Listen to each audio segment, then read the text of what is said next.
So here's my Mac running Parallels, running Windows 7, so I can run the mission planner for my ArduCopter. And currently it's not connected. I've got my telemetry board on 950 megahertz sitting there blinking, ready to connect to this one, which is currently powered off and turned off. So here's my Flame Wheel 450 DJI and the camera system.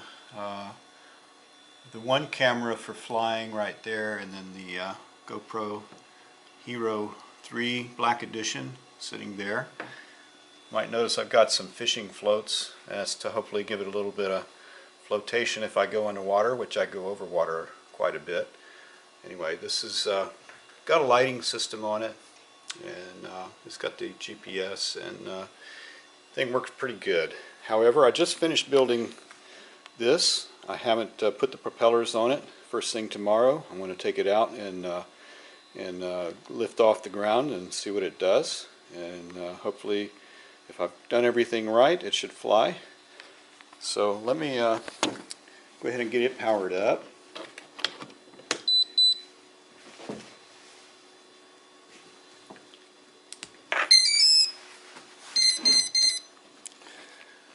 Okay, so I'm not arming it. I just wanted to demonstrate the telemetry.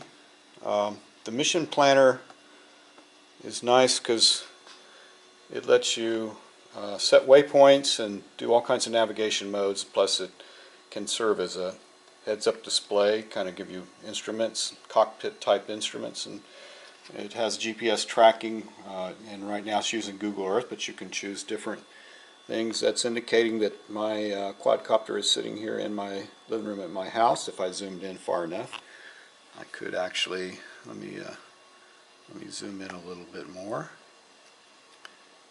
And there's my house, my garage, my driveway, etc., showing the orientation. If I click the connect button and connect to the telemetry, as you can see, it's making the connection. And once that is complete, there'll be a link and an update. And now the light has gone steady. The green light to the left has gone steady. The rapidly blinking light indicates data transmissions, which corresponds with the lights on the telemetry board on the ArduCopter. One of those is green and steady, and the other is indicating transmissions of data. So from this antenna to this antenna, all this data is happening, and commands can go back and forth. So there's the APM 2.5 board sitting in there, status lights that are kind of giving you an indication of what's going on. The red blinking light means it's not armed, and truly it isn't armed. I would arm it using the transmitter, and I'm not ready to do that.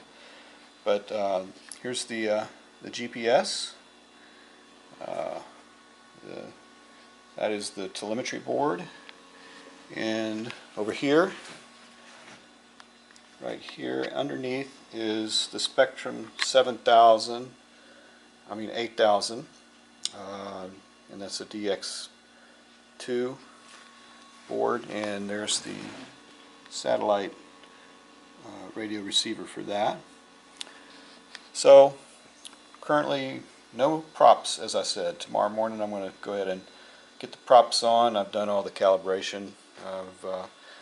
Haven't set up modes yet. I'm leaving everything in a stable mode for the first flight, and then I'm going to tackle setting my modes and setting the fail-safe to trigger return to landing.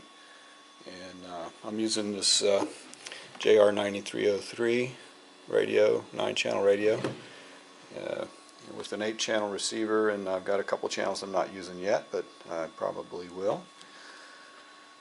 So anyway, let me just demonstrate. If I pick the quad up, and if you notice, heads up to display shows when I tilt it, when I dive, when I climb, when I go around the compass, you can see the orientation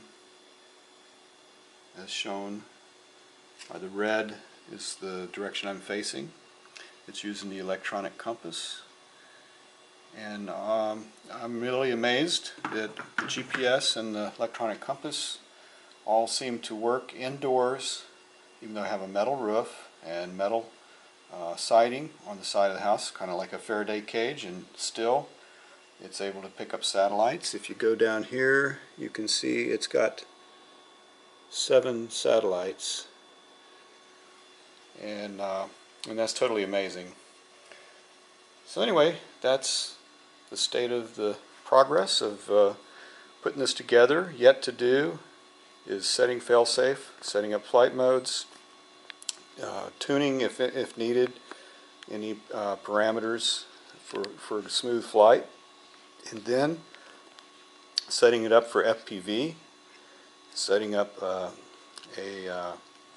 gimbal for my GoPro HD, which I will have some nice functionality with being able to maintain a focus on what it is on the ground that I want to photo or film, take video of.